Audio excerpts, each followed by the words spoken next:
Hello everyone, this is Tahmid. আজকে কথা বলবো অস্ট্রেলিয়াতে কিছু হিডেন কস্ট নিয়ে, যেটা আপনার জন্য অনেক এক্সপেন্সিভ হতে পারে। যারা অস্ট্রেলিয়াকে অথবা কোনো ফার্স্ট ওয়ার্ল্ড কান্ট্রিকে মিডল ইস্ট কোনো কান্ট্রির সাথে কম্পেয়ার করে, তাদের আসলে জিনিসটা দুইবার চিন্তা করা উচিত কোনো ফার্স্ট ওয়ার্ল্ড কান্ট্রিতে মুভ করার আগে। কারণ আমাদের বাংলাদেশের সিনারিও অনুযায়ী মোস্ট অফ দ্য স্টুডেন্টস বা ক্লায়েন্টসের রিলেটিভস, ফ্রেন্ডস যাই হোক, তারা মিডল ইস্ট অথবা সেকেন্ড ওয়ার্ল্ড বা লো ইনকাম কান্ট্রিগুলোতে থাকে বা থাকছে অনেক বছর ধরে। সো একটা মিডল ইস্টে থাকা পিপল, তার কিন্তু সেখানে গিয়ে পড়াশোনার কোনো প্রেশার নাই। সে ওখানে যাচ্ছে, যা ইনকাম করতেছে সেটা হয়তো দেশে পাঠাচ্ছে most of the amount, and কিছু টাকা নিজের জন্য রাখছে। But if you think the same about Australia, then it's a wrong decision. কারণ এখানে আপনার আসতে হলে শুধুমাত্র পড়াশোনার জন্যই আসতে হবে, অ্যান্ড যে পার্ট টাইম জব করার অপশনটা, সেটাকে আপনাকে ধরতে হবে অ্যাজ এ বোনাস। কারণ বাংলাদেশে আপনি একটা ফুল প্লেট বিরিয়ানি খেতে পারেন মাত্র 200 টাকায়, অথচ অস্ট্রেলিয়াতে জাস্ট সামান্য ফিশ অ্যান্ড চিপসের প্রাইস হচ্ছে $15 থেকে $18, যেটা বাংলা টাকায় প্রায় 1500 থেকে 2000 টাকার সমান। আপনার এখানে উইকলি একটা শেয়ার বেডের রেন্ট হচ্ছে $250 to $300 অস্ট্রেলিয়ান ডলার, যেটা $20,000 থেকে $25,000 এভরি উইক। বাংলাদেশে যেটা মান্থলি কাউন্ট হয়, অস্ট্রেলিয়াতে এখানে সেটা উইকলি কাউন্ট হয়। সো আপনি এখানে উইকলি স্যালারিও পাবেন এবং আপনার এক্সপেন্সও উইকলি যাবে। বাট দ্য ফ্যাক্ট ইজ, অস্ট্রেলিয়াতে most of the part time জবের ক্ষেত্রে আপনি যদি ট্যাক্স অথবা এবিএনে কাজ করেন, সেক্ষেত্রে আপনাকে $22 থেকে $25 বা আরও বেশি দিতে পারে, but not more than $35 usually. সেক্ষেত্রে অনেকে চিন্তা করে যে আমি যদি $30 করে অন অ্যান এভারেজ অথবা $25 করে on an average pi, and আমি যদি 24 আওয়ার্স করে এভরি উইক কাজ করি, তাহলে তো অনেক টাকা। বাট এটা চিন্তা করেন, আপনি সেটা কাউন্ট করছেন বাংলাদেশি টাকায়। অস্ট্রেলিয়াতে বসে বাংলাদেশি টাকা কাউন্ট করা, it's a big wrong decision. So what you need to do is, আপনার এখানকার অ্যাকচুয়াল সিনারিওটা বুঝতে হবে। আপনি বাংলাদেশে বসে কখনো একটা কান্ট্রির কি হচ্ছে বা এখানকার সিচুয়েশন কি, এটা গেস করাটা টাফ, অথবা আপনি গেসই করতে পারবেন না।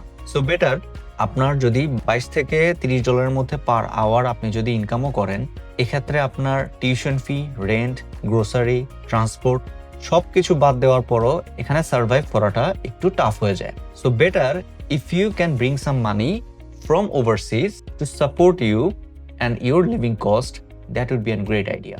বাট আবার আপনি একটা জিনিস চিন্তা করেন, আপনারই কোনো ফ্রেন্ড বা কোনো রিলেটিভ অনেক লাক্সারি একটা লাইফ লিড করছে, সেম পার্ট টাইম জব করে অথবা ফুল টাইম জব করে। How is that even possible? তারা যে কাজটা করে সেটা রিকোয়ার্ড আওয়ার্স থেকে বেশি কাজ করে, যেটা একজন স্টুডেন্টের জন্য অস্ট্রেলিয়াতে completely illegal, and it's a breach of your visa condition, and এটার কারণে আপনার ভিসা ক্যান্সেলও হতে পারে। যারা চিন্তা করছেন অস্ট্রেলিয়াতে যাব, টাকা ইনকাম করব এবং দেশে পাঠাবো, এই কনসেপ্টটা থেকে আপনাদের বেরিয়ে আসতে হবে। Because Australia is not for earning money and sending that back to your home country. Australia is for a study while you are on student visa. আপনি যদি পোস্ট স্টাডি ওয়ার্ক ভিসাতে থাকেন বা অন্য কোনো স্পন্সর ভিসা বা any other visa, যেই visa আপনাকে full time কাজ করার জন্য পারমিশন দিচ্ছে, that's different case. But on student visa you should think twice. Additionally, যদি কখনো অস্ট্রেলিয়ান ডলারের ভ্যালু কমে যায়, তাহলে আপনি আরও বেশি সাফারার হবেন। আমি আমার ক্যারিয়ারে এমনও স্টুডেন্ট দেখেছি যারা অস্ট্রেলিয়াতে আসার within a week or 2 week তারা গাড়ি কিনছে বা আইফোন কিনছে বা প্লে স্টেশন কিনছে, whereas they don't have the money to pay their rent or grocery, not they have the money to pay their upcoming tuition fees.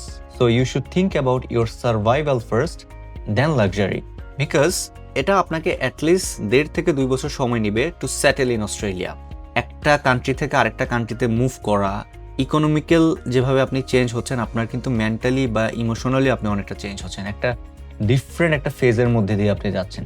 So এই সময় আপনার হোম সিকনেসটা যেমন কাজ করবে, সাথে সাথে অনেক ইমোশনাল ডিসিশন নিতেও আপনাকে আশেপাশ থেকে ইনফ্লুয়েন্স করবে। So better you should think logically rather than thinking emotionally. আর যারা চিন্তা করতেছেন যে অস্ট্রেলিয়াতে পিআর পাওয়াটা টাফ হয়ে যাচ্ছে, why don't you think properly or why don't you research properly?